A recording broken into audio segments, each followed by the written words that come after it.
distant from the ship, and we should have been left without provisions or firearms. I had previously observed that some large fragments of rock on the beach had been lately displaced, but until seeing this wave I did not understand the cause. One side of the creek was formed by a spur of mica slate, the head of a cliff of ice about 40 feet high, and the other side by a promontory 50 feet high, built up of huge rounded fragments of granite and mica slate, out of which old trees were growing. This promontory was evidently a moraine, heaped up at a period when the glacier had greater dimensions. When we reached the western mouth of this northern branch of the Beagle Channel, we sailed amongst many unknown desolate islands, and the weather was wretchedly bad. We met with no natives.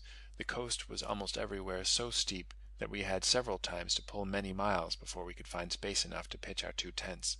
One night we slept on large round boulders, with putrefying seaweed between them, and when the tide rose we had to get up and move our blanket bags. The furthest point westward which we reached was Stewart Island, a distance of about 150 miles from our ship. We returned into the Beagle Channel by the southern arm, and thence proceeded, with no adventure, back to Ponsonby Sound. February 6th. We arrived at Woollya. Matthews gave so bad an account of the conduct of the Fuegians that Captain Fitzroy determined to take him back to the Beagle, and ultimately he was left at New Zealand, where his brother was a missionary. From the time of our leaving, a regular system of plunder commenced. Fresh parties of the natives kept arriving. York and Jemmy lost many things, and Matthews almost everything which had not been concealed underground. Every article seemed to have been torn up and divided by the natives. Matthews described the watch he was obliged always to keep as most harassing. Night and day he was surrounded by the natives, who tried to tire him out by making an incessant noise close to his head. One day an old man, whom Matthews asked to leave his wigwam, immediately returned with a large stone in his hand. Another day a whole party came armed with stones and stakes, and some of the younger men and Jemmy's brother were crying. Matthew met them with presents. Another party showed by signs that they wished to strip him naked and pluck all the hairs out of his face and body. I think we had arrived just in time to save his life.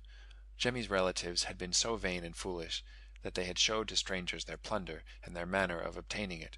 It was quite melancholy leaving the 3 Fuegians with their savage countrymen, but it was a great comfort that they had no personal fears. York, being a powerful, resolute man, was pretty sure to get on well, together with his wife Fuegia. Poor Jemmy looked rather disconsolate, and would then, I have little doubt, have been glad to have returned with us. His own brother had stolen many things from him, and, as he remarked, "What fashion call that?" he abused his countrymen. "All bad men, no sabe, no, nothing." And, though I never heard him swear before, "Damned fools." Our 3 Fuegians, though they had only been 3 years with civilized men, would, I am sure, have been glad to have retained their new habits, but this was obviously impossible. I fear it is more than doubtful whether their visit will have been of any use to them. In the evening, with Matthews on board, we made sail back to the ship, not by the Beagle Channel, but by the southern coast. The boats were heavily laden, and the sea rough, and we had a dangerous passage. By the evening of the 7th we were on board the Beagle after an absence of 20 days, during which time we had gone 300 miles in the open boats. On the 11th, Captain Fitzroy paid a visit by himself to the Fuegians, and found them going on well, and that they had lost very few more things.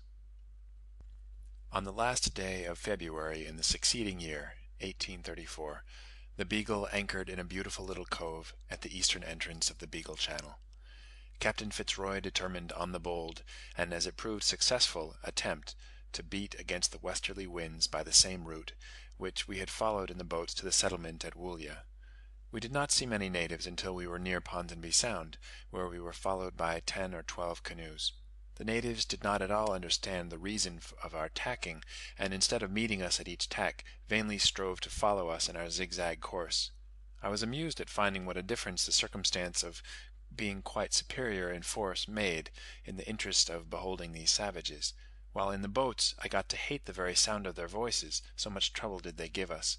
The first and last word was "Yammerschooner."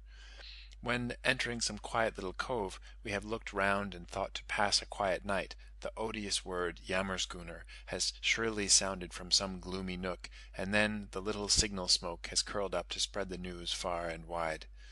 On leaving some place we have said to each other, "Thank heaven, we have at last fairly left these wretches." when one more faint hallo from an all-powerful voice, heard at a prodigious distance, would reach our ears, and clearly we could distinguish Yammer schooner. But now the more Fuegians the merrier, and very merry work it was. Both parties laughing, wondering, gaping at each other, we pitying them for giving us good fish and crabs, for rags, etc., they grasping at the chance of finding people so foolish as to exchange such splendid ornaments for a good supper. It was most amusing to see the undisguised smile of satisfaction with which one young woman with her face painted black tied several bits of scarlet cloth round her head with rushes. Her husband, who enjoyed the very universal privilege in this country of possessing 2 wives, evidently became jealous of all the attention paid to his young wife, and after a consultation with his naked beauties, was paddled away by them. Some of the Fuegians plainly showed that they had a fair notion of barter. I gave one man a large nail, a most valuable present, without making any signs for a return, but he immediately picked out 2 fish, and handed them up on the point of his spear. If any present was designed for one canoe and it fell near another, it was invariably given to the right owner. The Fuegian boy whom Mr. Lowe had on board showed, by going into the most violent passion, that he quite understood the reproach of being called a liar, which in truth he was. We were this time, as on all former occasions, much surprised at the little notice, or rather none whatever, which was taken of many things, the use of which must have been evident to the natives. Simple circumstances, such as the beauty of scarlet cloth or blue beads, the absence of women, our care in washing ourselves, excited their admiration far more than any grand or complicated object, such as our ship. Bougainville has well remarked concerning these people, that they treat the chef d'œuvre de l'industrie humaine comme ils traitent les lois de la nature et ses phénomènes. On the 5th of March we anchored in a cove at Woollya, but we saw not a soul there. We were alarmed at this, for the natives in Ponsonby Sound showed by gestures that there had been fighting, and we afterwards heard that the dreaded Owen's men had made a descent. Soon a canoe with a little flag flying was seen approaching, with one of the men in it washing the paint off his face. This man was poor Jemmy, now a thin haggard savage, with long disordered hair, and naked except a bit of blanket round his waist. We did not recognize him till he was close to us, for he was ashamed of himself, and turned his back to the ship. We had left him plump, fat, clean, and well dressed. I never saw so complete and grievous a change. As soon, however, as he was clothed, and the first flurry was over, things wore a good appearance. He dined with Captain Fitzroy, and ate his dinner as tidily as formerly. He told us that he had too much, meaning enough, to eat, that he was not cold, that his relations were very good people, and that he did not wish to go back to England. In the evening we found out the cause of this great change in Jemmy's feelings, in the arrival of his young and nice-looking wife. With the usual good feeling he brought 2 beautiful otter skins for 2 of his best friends, and some spearheads and arrows made with his own hands for the captain. He said he had built a canoe for himself, and he boasted that he could talk a little of his own language. But it is a most singular fact that he appears to have taught all his tribe some English. An old man spontaneously announced Jemmy Button's wife. Jemmy had lost all his property. He told us that York Minster had built a large canoe, and with his wife Fuegia had several months since gone to his own country, and had taken farewell by an act of consummate villainy. He persuaded Jemmy and his mother to come with them, and then on the way deserted them by night, stealing every article of their property.